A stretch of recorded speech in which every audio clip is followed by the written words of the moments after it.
É.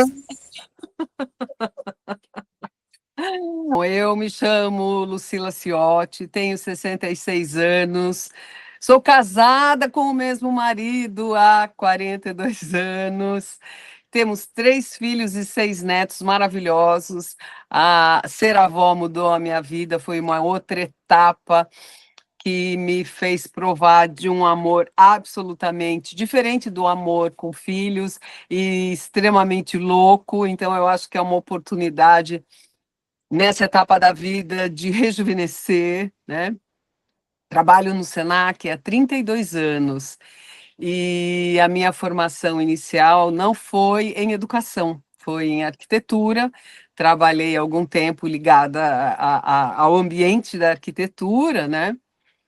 Até que em 92 eu tive uma oportunidade de trabalhar numa área técnica no Senac, num centro educacional que era focalizado em comunicação e artes. Então, aquele meu conhecimento técnico também me impulsionou, né, em arquitetura, design e coisas correlatas, a poder trabalhar nessa frente educacional. E aí eu fui aprendendo o que era o Senac, que eu também não sabia direito, né? A gente tem, às vezes, uma imagem defasada ou deturpada dessa instituição maravilhosa.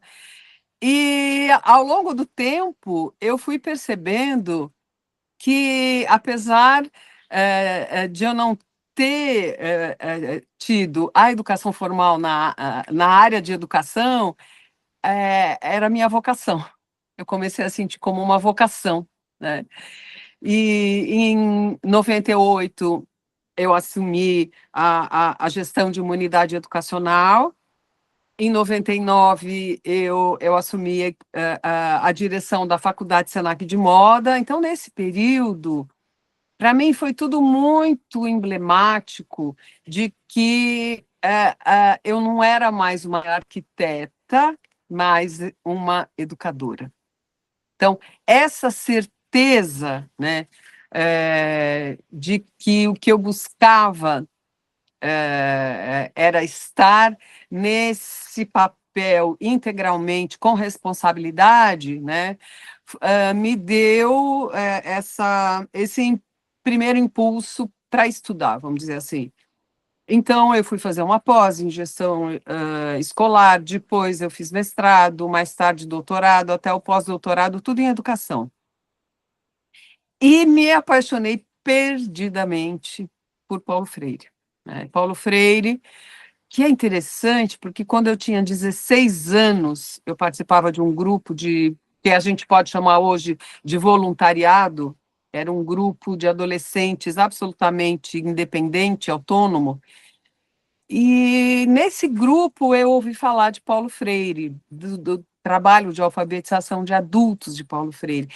Naquela época que eu não conhecia nada de Paulo Freire, o que eu ouvi, eu pensava assim, nossa, esse cara deve ser bem importante. E aí eu fui descobrir depois, na prática, como uma profissional de educação, o quanto esse homem foi e é no mundo, né, no planeta Terra, e talvez em outros, importante, como uma inspiração e como um direcionamento de uma educação ética, comprometida, né, e buscando realmente a educação como transformação, como uma libertação, né, como realmente uma possibilidade de você estar no mundo com consciência. Então, digamos que a partir de 2000, principalmente, né, quando eu entrei no mestrado, eu fui mergulhando nas questões mais conceituais, porque eu também entendia que estar num lugar privilegiado, dentro de uma estrutura educacional, privilegiado por estar num lugar de comando, né, de orientação, eu precisava fazer jus a isso, né? Como eu brinco, quando a gente tem um desafio novo profissional, uma promoção, ou que no outro nome a gente dera isso, quando você passa de um lugar a outro, diferente, com mais responsabilidade, não é condecoração isso. Isso não é medalhinha no peito, isso é mais responsabilização. E a gente tem que entender dessa forma, que isso é um processo no qual você precisa entender, cada um deveria entender o quanto de responsabilidade a mais lhe cabe o privilégio de estar num novo lugar, né? Então, assim, eu fui entendendo, e em 2006 eu fui convidada a fazer parte da diretoria do SENAC, né? Sou a primeira mulher a ocupar um cargo na diretoria do SENAC de São Paulo. Quando eu falar do SENAC aqui, eu estou me referindo exclusivamente ao SENAC no estado de São Paulo, porque as administrações são regionalizadas pelos estados, e estou lá desde então, como superintendente de operações, e nesse papel eu tenho a responsabilidade de olhar, né, e trabalhar direcionamentos para 60 unidades da rede Senac no estado, né? São 60 unidades educacionais entre capital, Grande São Paulo, interior e litoral do estado de São Paulo.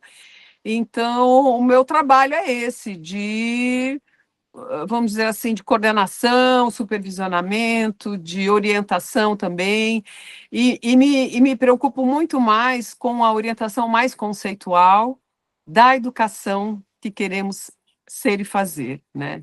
Eu acho que, tentando resumir, é isso. Vamos agora para o papo. Dona Lucila, eu vejo, eu mesmo, quando era mais jovem, eu não sabia explicar o sistema S. E eu vejo que muita gente não sabe. Fala assim, é do governo. Não, não é do governo. É privado. Também não é privado. Explica para um leigo, caiu de Marte aqui agora, o que é o sistema S, quem sustenta o SENAC, de onde vem a administração, a grana, a hierarquia. Dá uma panorâmica assim, bem didática para quem não sabe.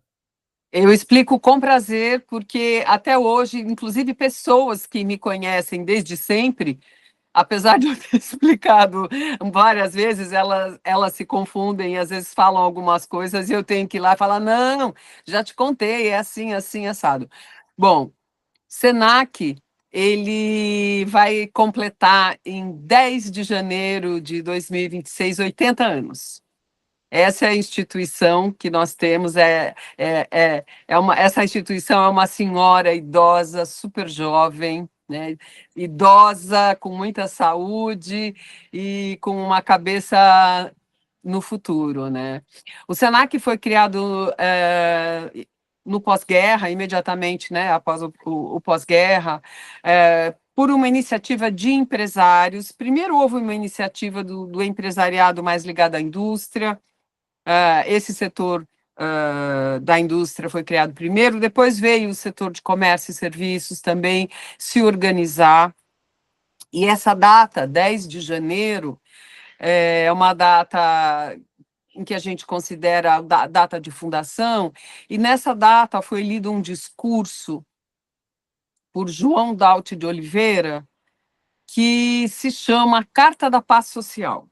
Eu acho que na página do SENAC, no portal do SENAC São Paulo, é possível acessar esse documento, que é extremamente primoroso, porque ele coloca por que os empresários estavam formando essa iniciativa de ter os serviços sociais, né? O serviço social que é o SESC, o SENAC como um serviço de aprendizagem, né? O que acontecia naquele momento, né? O governo não dava conta e não tinha nenhuma frente que proporcionasse às pessoas tanto oportunidades mais ligadas ao social, à cultura e à aprendizagem profissionalizante. Então, essa foi uma iniciativa totalmente do empresariado, que é quem nos sustenta em boa parte até hoje. através de uma contribuição. Por que que houve essa contribuição? Via o pagamento de o que nós chamamos a nossa receita compulsória, é um pagamento compulsório, calculado em cima da folha das empresas. Essa arrecadação é feita pelo governo, porém, o governo fica com uma fatia dessa arrecadação pelo trabalho que ele realiza, mas não há um centavo de dinheiro governamental nessas instituições. Esse dinheiro vem do empresariado, não sai do empregado, vamos deixar bem claro isso. Porque às vezes as pessoas acham que não, é o empresário. O empresário está fazendo uma contribuição social importantíssima, porque quem conhece a rede, tanto do SESC quanto do SENAC, e quem já teve a oportunidade e as outras, né, dos outros S também, quem teve a oportunidade de ter uma bolsa, de ir num evento, de fazer um curso no SENAC, pode e pode atestar a qualidade do ensino, das instalações, das relações humanas que estão estabelecidas. Então, quando eu volto para esse documento, que é a nossa certidão de nascimento, como eu chamo, a Carta da Paz Social, ele coloca o empresário a serviço do seu país, pela paz social. Então, eu acho muito importante resgatar isso que nos originou, para que a gente mantenha esse fio ético e de propósito até hoje.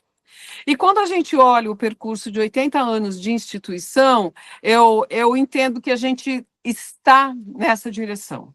Estamos buscando, ao longo do tempo, com diferentes estratégias e ações, mas ao longo do tempo buscando esse propósito. Então, o SENAC é uma instituição de direito privado, totalmente privado, a sua diretoria é uma diretoria que está ligada à Federação do Comércio do Estado de São Paulo. A Federação do Comércio, o presidente da federação, ele é o presidente do Conselho Consultivo do SENAC. O nosso diretor regional, que é o meu chefe imediato, ele tem total autonomia de gestão. Então, não existe esse tipo de interferência. Não, nós temos uma administração muito focada naquilo que são os nossos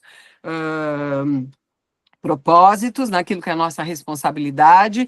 A partir desse decreto-lei que criou o próprio SENAC, nós estamos totalmente observando esse decreto-lei, essas orientações, e, claro, olhando para o mundo, né? Então, muitas vezes as pessoas não conseguem compreender, então essa oportunidade de eu falar é muito boa. E não é só em termos de instalação, é em termos de propósito educacional, de metodologias educacionais, de recursos e de como nós preparamos as nossas equipes, docentes, administrativos e tudo mais. Então, é uma grande rede que busca muito fortemente, eu diria que em meados dos anos 80 para frente, esse foi um direcionamento fortíssimo, que busca a excelência e estar no mesmo nível das principais instituições educacionais do mundo mesmo, né? Eu acho... Posso falar um pouquinho da educação profissional também, que eu acho que isso é bem importante, né? Nós somos um país que tivemos a escravização, né, da população africana e seus descendentes por mais de 300 anos, e ainda hoje vivemos esse período pós-Lei Áurea, que não mudou as circunstâncias da maioria dessas pessoas, principalmente no que diz respeito à questão do racismo estrutural. Mas uma das coisas também que caracterizaram o nosso país foi essa noção do trabalho como alguma coisa que tem um trabalho superior e um trabalho inferior, né? E até o final dos anos 50, quem fazia um curso técnico, mesmo que fosse equiparado ao nível médio, não podia prosseguir para fazer uma faculdade. Olha só aonde chegava o preconceito com a educação profissional. Porque havia um entendimento, que às vezes ainda persiste, de que a educação profissionalizante, ela é a educação do fazer e não é a educação do pensar. Olha que despropósito. Eu ouvi isso como aluna de um curso da PUC de Campinas. Ah, vocês são do fazer, nós somos do pensar. Eu me arrepiei, né? A gente, nesses momentos, eu nunca deixo de falar, né? Olha, não é bem assim, não, né? E eu brinco, eu digo Como assim, se um não dependesse do outro, né? não existe. E aí a minha resposta, sabe qual é? Tem gente que fica só pensando e não faz. E quando alguma pessoa faz, ela necessariamente, para fazer, ela está pensando. Então, essa é a resposta que eu dou, né? Em outros países, né, a gente tem, por exemplo, Inglaterra, com quase 50% dos alunos do nível médio indo para a educação profissional, Alemanha com quase 70%, e tantos outros países que a gente possa relacionar, principalmente europeus, no qual a opção por prosseguir após o equivalente a ensino médio na educação profissional é muito forte. Porque estruturalmente esses países reconhecem mais a importância dessas funções, com certeza também reconhecem mais financeiramente, porque há uma questão de salarial que é importante, mas aqui, devido a esse nosso histórico, primeiro da escravização, depois essa inferiorização do profissional técnico, que até hoje a gente não conseguiu superar. Então, eu bato muito nessa tecla também, porque nós vemos no Senac quantas pessoas que fizeram faculdade voltam para fazer um curso técnico no Senac. Então, no nosso curso de design de interiores, tem um monte de arquiteto, por exemplo. E assim ocorre em outros cursos. Muitas vezes a pessoa tem um curso superior, mas ela não se encontra naquela formação. Então, o que ela faz? Ela vai para um técnico em meio ambiente, ou técnico em segurança no trabalho, ou alguma área relativa à saúde, e inicia uma nova profissão, consciente agora do que ela quer, né? Então, eu acho que esse é um assunto muito importante para ser discutido nacionalmente, que é a valorização da formação técnica, e para as pessoas entenderem o quanto isso é não só uma oportunidade de entrada mais rápida no mercado de trabalho, como é também uma oportunidade de aprendizado profundo. Não é um aprendizado superficial técnico, não no Senac. Não é só um aprendizado superficial técnico. A gente trabalha com muitas metodologias educacionais, realmente de dar protagonismo para o aluno, de ter uma sala de aula dinâmica, provocando o aluno para pesquisa, provocando o aluno para descobrir seus próprios talentos, né? Então, tudo isso, a gente discute isso há muito tempo, né? São já décadas buscando uma coisa que a gente hoje chama de jeito Senac de educar. A gente não tem apostila de nenhum outro lugar, a gente não importa coisas prontas de nenhum outro lugar. Nós desenvolvemos o nosso próprio método de trabalho e fazemos a formação, né, das pessoas. Deixa eu fazer uma pergunta, um viés diferente do que geralmente fazem. O que o Senac faz, eu acho que todo mundo tem alguma referência. Eu queria que a senhora já fez imagem em inteligência artificial? Já. Então, a gente coloca o prompt. Assim, básica, né? Eu Básico. fiz uma coisa Coloca básica. o prompt. O prompt, eu Isso, quero uma uma coisa bem foto. básica, só para... Porque eu acho que a gente tem que experimentar. Isso. Aí existem algumas IAs que elas têm o prompt negativo. Tipo, o que eu não quero na imagem. Eu não quero muito brilho, eu não quero nada escrito, eu não quero nenhuma marca. Qual é o prompt negativo do Senac? Ou Olha, seja, o essa que é pergunta... proibido? É proibido lá, não se faz, não se discute. O que é? o prompt negativo de você? Essa pergunta é muito boa, porque nunca me fizeram. Você realmente conseguiu fazer uma pergunta que nunca me Eu não fizeram. sou bagunça, dona Lucila. Eu só saio de Não casa... seria José Vitor, não seria o canal do José Vitor se não fosse assim. Olha, mas eu tenho a resposta. Pode dar. Eu tenho a resposta. Não aceitamos nada, em primeiro lugar, que esteja criminalizado na lei. Não aceitamos racismo, não aceitamos homofobia, não aceitamos qualquer tipo de injúria ou alguma coisa considerada assédio que esteja previsto na lei. Não aceitamos. Ponto. Nas nossas unidades educacionais, temos pequenos cartazetes dirigidos a todos os alunos, e temos, a maioria, alunos são jovens, são pessoas jovens, né?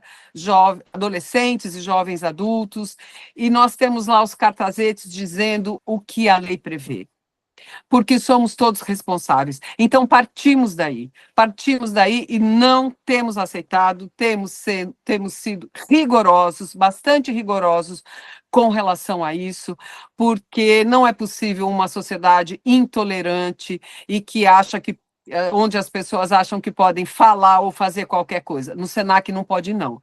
No Senac, a gente preza um ambiente de respeito à legislação, né? Porque se eu tenho que respeitar a legislação educacional e a gente respeita no fio da lei, a gente respeita também a legislação criminal e todas as outras.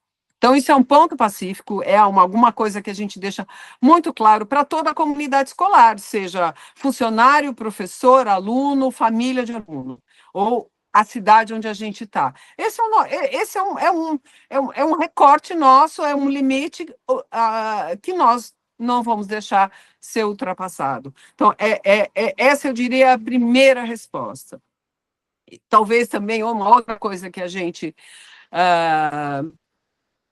que é o prompt negativo do Senac, né? Assim, o Senac não vai discriminar nenhum aluno que se interesse em se matricular no Senac. Nenhum. Nenhum. A pessoa chega para se matricular no Senac, e hoje a gente vive uma situação bastante particular com relação a neurodivergências, bastante particular, porque muitas escolas negam matrícula. Isso é proibido por lei, é outra coisa que é proibido por lei. Mas há muitas escolas que dão um jeito de negar uma matrícula, ou de alguma forma se colocam dizendo que não tem condições de incluir um aluno com alguma característica de, né, alguma neurodivergência. Para a gente, isso não é um impeditivo.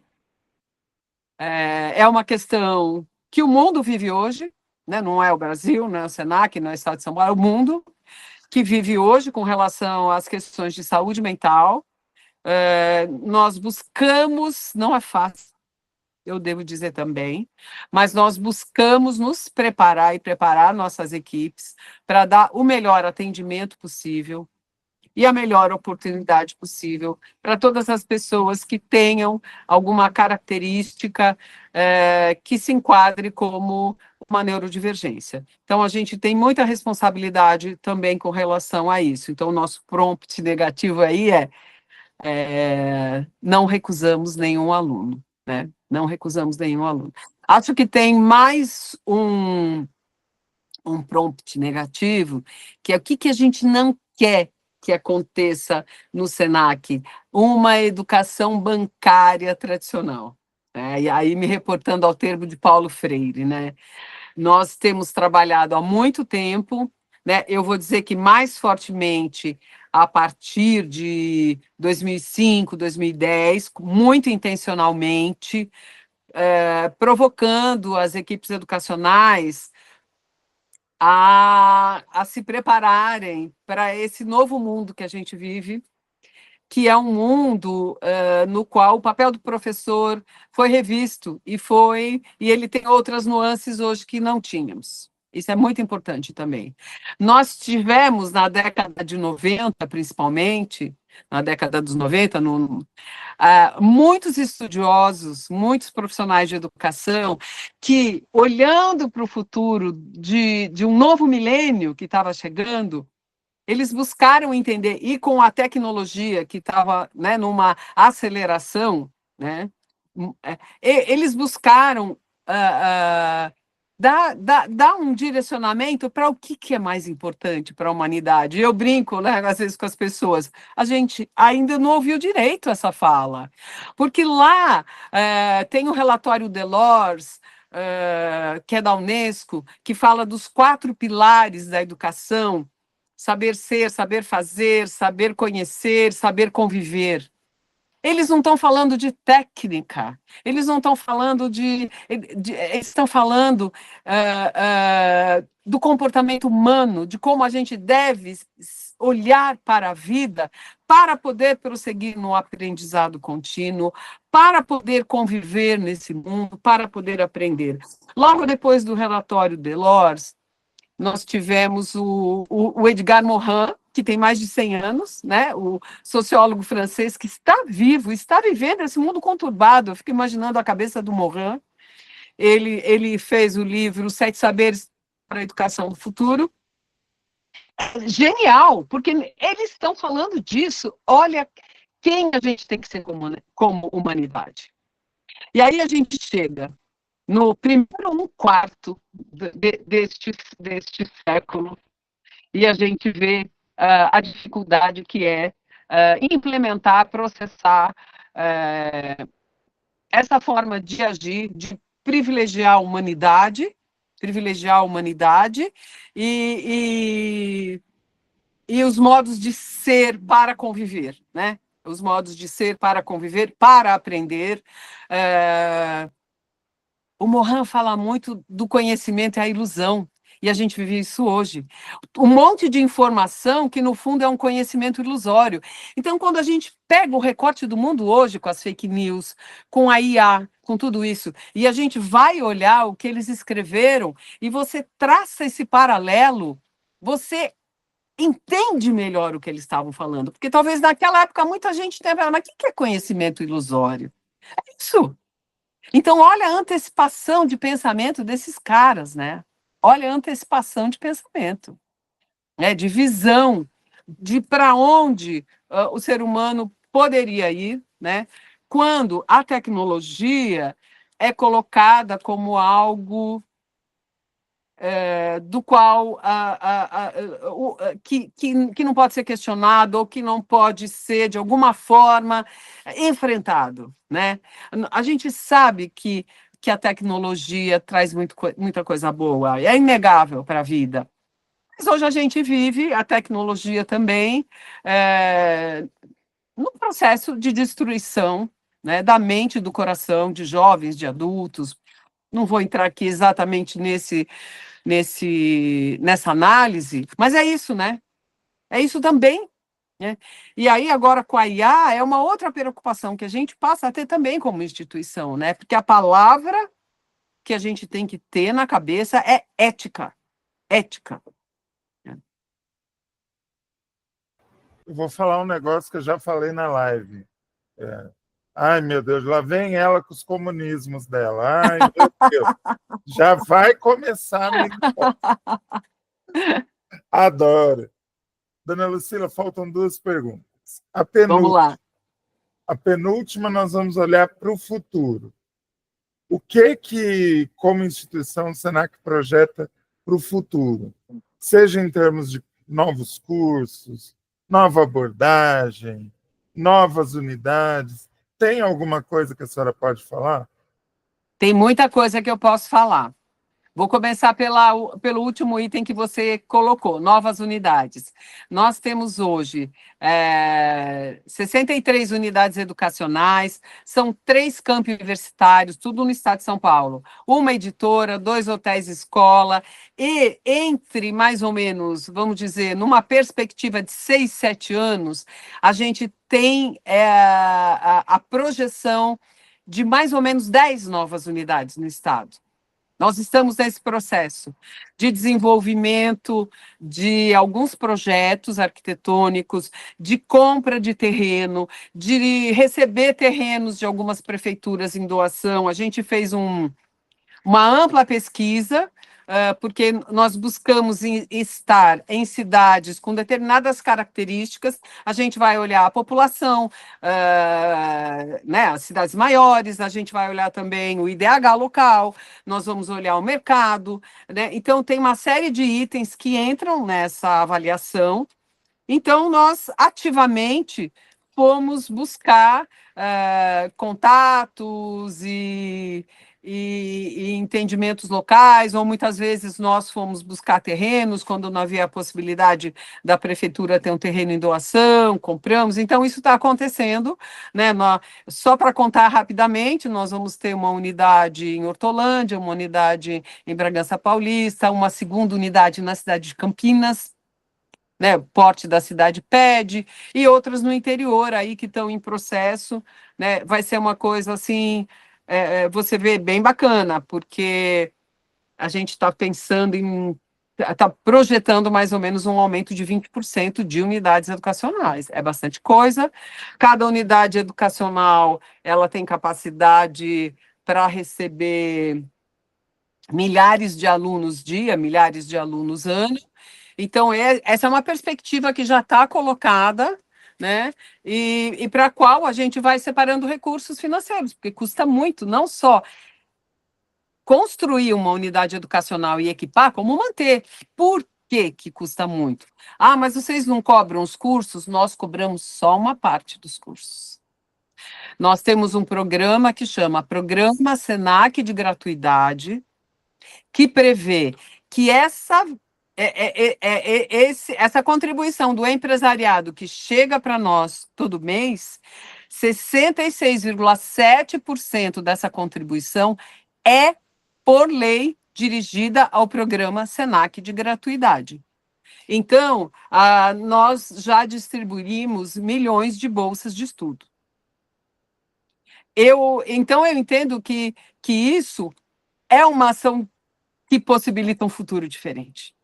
Quando você possibilita que pessoas que não teriam condições de estudar, de pagar por um curso com a qualidade que nós temos, que nós oferecemos, você muda a história dessa pessoa, você muda a história da família dela e você muda a história do próprio país. Então, eu falo com muita tranquilidade dessa contribuição que o Senac faz, não é a única instituição a fazer, mas a gente sabe que tem uma expressão muito grande nessa contribuição.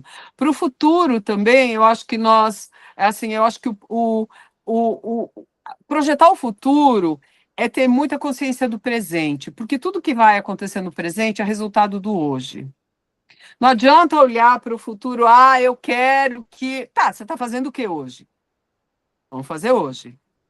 Como é que a gente prepara hoje para chegar lá? Então, a gente tem que ter essa antecipação como instituição, na preparação dos nossos profissionais, na preparação, na visualização dos caminhos profissionais, quer dizer, quais são...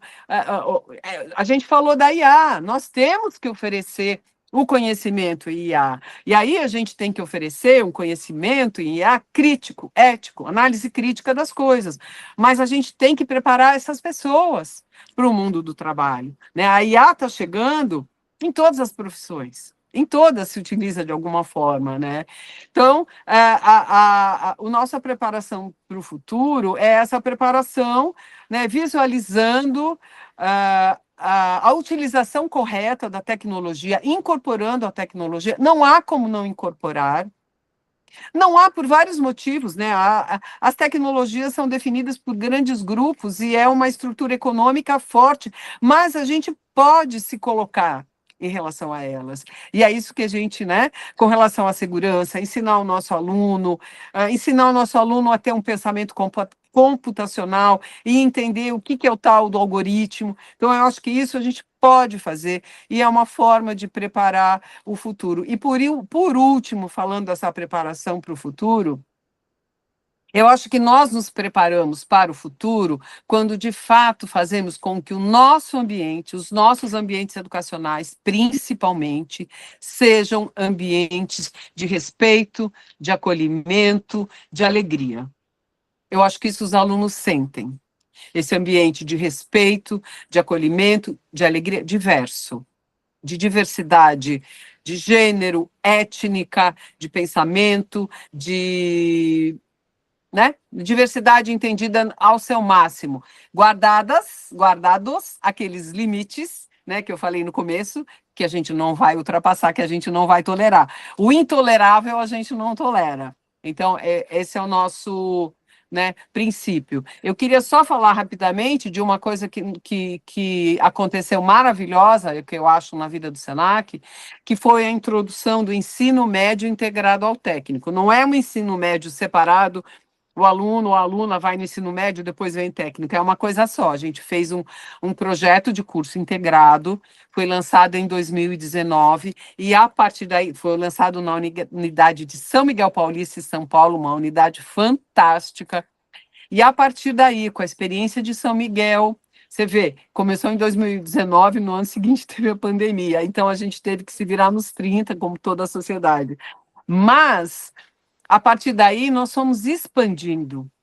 Hoje, nós temos, se não me engano, eu estou sempre em defasagem com esse número, perto de 16 mil alunos de ensino técnico integrado. São alunos que ficam 3 anos conosco, que saem com uma formação técnica. Muitos deles querem continuar fazendo faculdade no próprio Senac. Né? Eu dou sempre o exemplo do meu neto, Theo, que eu tenho a alegria de dizer, ele fez ensino médio no melhor lugar do mundo, eu vejo quem ele é, o que ele aprendeu, hoje ele está fazendo faculdade no Senac, está trabalhando. Então, o Senac é esse ambiente que faz as pessoas verem, eu falo, é um ambiente de vida. Quando ele é um ambiente de vida, pulsante, né, ele é um ambiente para o futuro também, né? Ontem, por causa da queda de temperatura, eu estava lembrando disso. Do meu ritual no intervalo das aulas. Eu fazia aula no segundo andar. Eu descia de elevador, parava no saguão para comprar um cappuccino da máquina, comprava meu cappuccino. Aí eu saía na calçada, tinha a tia Cida. Tia Cida parava com uma Brasília cheia de bolo, pastel, coisa que ela fazia em casa. Eu comprava uma fatia de bolo dela, geralmente fubá com erva doce. E aí Muito bom. escolhia. Ou eu descia para a praça de baixo, que é de frente para a prefeitura, em frente ao corredor de ônibus, ou então eu ia para a praça de cima, que é onde tem uma figueira enorme, gigantesca. Eram momentos assim deliciosos. E lá tinha muito isso, de companheirismo mesmo, entre funcionários e alunos. O cara sabia seu nome, se tratava bem, perguntava, ué, veio sem moto hoje? Eu falava, não, a moto está no concerto, vim de ônibus e tal. Eu só tenho boas lembranças. É realmente incrível. Eu falei que a gente ia olhar para o futuro. Agora é a última pergunta, nós vamos olhar para o passado. Tá bom. Vamos fazer um exercício? Close your eyes, feche seus olhos. A pequena Lucila, de 5, 6 anos de idade, está olhando para a senhora agora, como eu estou olhando aqui para a câmera do meu notebook. O que ela diria? Tipo, meu Deus, arrasou muito, parabéns. Então, meu Deus, você não é o que eu queria ser, não. Você fez muita merda, não estava esperando isso. O que ela diria? A filha da dona Terezinha, pequenininha. Olha, a filha da dona Terezinha, aos 5 anos, estava mudando de Sorocaba para Santos, que foi uma mudança muito interessante na minha vida. A filha da dona Terezinha era apegada à mamãe dela. Eu tenho muita lembrança de passear com a minha mãe de mão dada, assim, de ter muita saudade dela. quando eu estava longe dela, de ir nas lojas americanas de Santos, comer bauru e tomar guaraná, era um acontecimento maravilhoso, e lá tinha escada rolante ainda por cima, né? Eu nasci em 59, então dá para ver de que ano eu estou falando. A pequena Lucila também se lembra quando mudou para Santos, do meu pai falar, cuidado na rua, porque foi a época do golpe. Santos era uma cidade muito politizada nessa época. Mas eu acho que a pequena Lucila teve da mamãe Terezinha, eu, meus irmãos, mas principalmente eu e minha irmã, a mamãe Terezinha dizia assim: estudem, sejam independentes, nunca dependam de ninguém. Então, esse ensinamento da mamãe Terezinha, a gente seguiu à risca. Eu nunca imaginei chegar onde cheguei de verdade, ao mesmo tempo que eu nunca planejei chegar onde cheguei também. A vida foi meio acontecendo em tudo, né? Eu me formei, aí mudei para São Paulo, aí fui morar junto com meu marido, aí fiquei grávida, aí fiquei grávida 6 vezes, e aí tivemos os nossos 3 filhos, e aí fomos uma hora para cá, outra hora para lá. De repente, eu estava trabalhando na Associação dos Designers Gráficos, eu era gerente dessa associação, porque eu estava procurando emprego fixo. Éramos dois autônomos com 3 filhos, não dava certo. Alguém me falou assim, alguém que se chama Francesco Venosa, um amigo querido, disse assim: tem uma vaga no Senac, você não quer? Eu acho que é tua cara. Você não quer participar da seleção? E eu fui. E eu pensava assim, bom, primeiro o salário é maior do que eu estou recebendo agora, e eu vou ter convênio para 3 filhos. Olha o pensamento, né? Era aquele momento, era aquele presente. Aí eu comecei a trabalhar lá e eu pensava assim, eu acho que eu consigo ficar uns 4 anos aqui. E lá se vão 32 anos, onde eu tive as maiores oportunidades profissionais da minha vida, então por isso fiquei, né? Oportunidades de desenvolvimento, oportunidades de me aprofundar na educação, oportunidade de entender referências de educação tão maravilhosas como Paulo Freire, tanto é que eu fui visitar em Angicos a escola onde ele fez, nos anos 60, aquela experiência de alfabetização de adultos. Eu fui lá, né? No Senac, tive que desenvolver muitas habilidades e competências relativas à gestão, a entender o que é trabalhar no coletivo, a entender essa convivência e também a posicionamentos claros, sempre respeitando os posicionamentos institucionais. Então, quando eu falo do Senac, eu tenho os meus próprios valores, mas esses meus valores estão respaldados pelos valores do Senac, pelos valores éticos, pela proposta pedagógica que é incrível. Então, eu me sinto muito à vontade, porque eu me respaldo nesses documentos, e acho que a Lucilinha, de 5 anos, não entendia nada disso, mas a Lucilinha, de 5 anos, continua aqui dentro, pulsante, uma criança, às vezes sapeca, às vezes muito pensativa e muito comilona. Então, assim, continua um pouquinho disso tudo. Quer dizer que na turma da Mônica a senhora seria Magali? Sempre fui. Primeiro porque eu era muito magrinha. Eu era muito, muito magrinha até 12 anos. Depois, né, o desenvolvimento hormonal me fez crescer. Então, eu era miúda, eu era magrinha e um cabelinho liso assim, ó. Ai, meu Deus. Era perfeito. Assim, as pessoas me chamavam de Magali mesmo. Olha só. Não usava óculos, tinha o cabelinho lisinho assim, Magali.